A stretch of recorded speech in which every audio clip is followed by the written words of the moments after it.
જય દ્વારકાધીશ મિત્રો, ફાઇનલ આજે મારો બીજો વિડીયો અપલોડ થઈ ગયો છે યુટ્યુબમાં. ગયા વિડીયોમાં મેં તમને બતાવ્યું હતું કે ફિશિંગ બોટને કઈ રીતના પાણીમાંથી બહાર કાઢી હતી અને પાણીમાં કઈ રીતના ઉતારી હતી. આ ફાઇનલી બોટ આપણી આજે પાણીમાં બોટ ઉતરી જશે તો આપણે એને બરફમાં લઈ જવાની છે. જો બરફ કઈ રીતના આવે છે બોટમાં, એ મશીનમાં જઈને પીસાઈને ઝીણો ડરાવીને કોલરૂમમાં બરફ આવે છે. જો બરફ આવી જાય એટલે આપણે ડીઝલ પણ લેવાનું છે બોટ માટે. આ આપણું ડીઝલ પણ આવી ગયું છે. નળી દ્વારા બોટમાં લેવામાં આવે છે. સ્લેબ મારી હવે આપણે ફિશિંગ માટે રવાના થવાનું છે.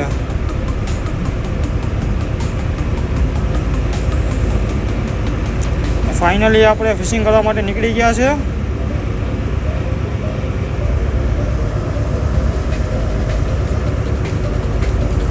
સિકોતર મંટા અને લારીયન ભાંગી આપણે હવે ત્યાંથી ફિશિંગ જવા માટે નીકળશું. સિકોતર મને નમન કરી લઈએ અને ભોલેનાથને નારિયેળ ડુરાવી દઈએ.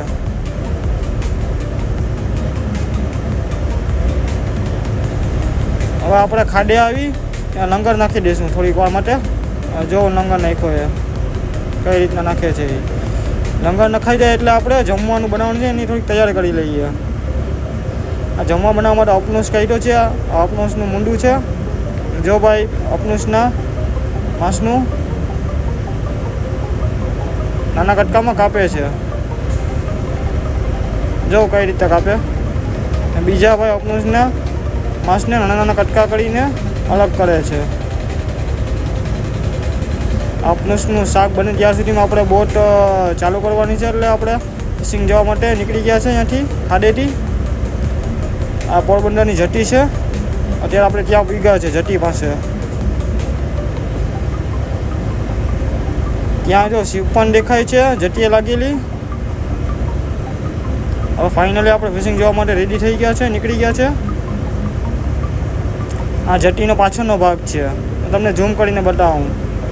જો પાછળથી જટી કેવી દેખાય છે.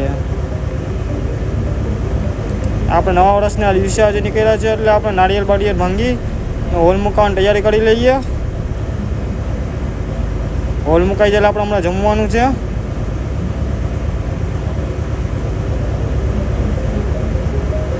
આપણું જમવાનું પણ રેડી થઈ ગયું છે. હવે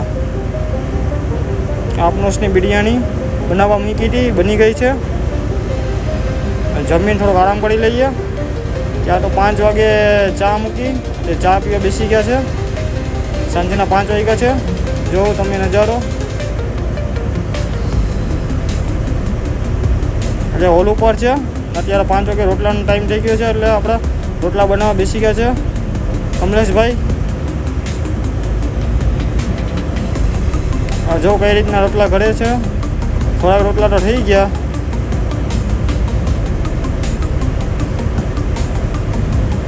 અત્યારે પણ આપણે અપનુસનું શાક જ બનાવવાનું છે. બપોરે થોડુંક મોડું હતું એટલે વધારે હતું કોલ્ડરૂમમાં મૂકી દીધું હતું.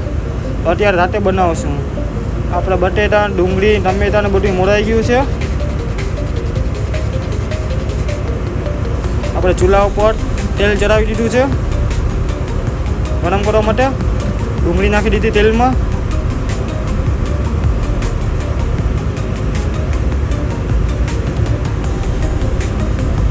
મસાલો પણ તેલમાં ડુંગળીમાં નાખીને શેકી નાખીએ થોડોક.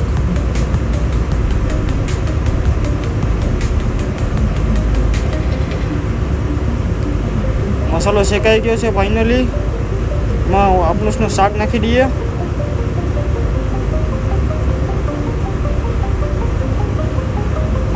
પકાય એની વાત જોવાની છે હવે અપનુસનું શાક.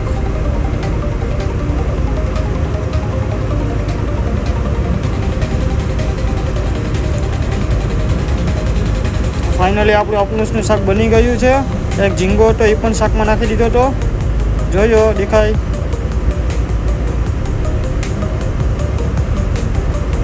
ફાઇનલી આપણે જમવા માટે બેસી ગયા છે. અપનુસનું શાક અને ગરમમાં ગરમ રોટલા. આવા જ વિડીયો જોવા માટે મને સબસ્ક્રાઈબ કરજો, લાઈક કરજો, કમેન્ટ કરજો અને વધુમાં વધુ શેર કરજો.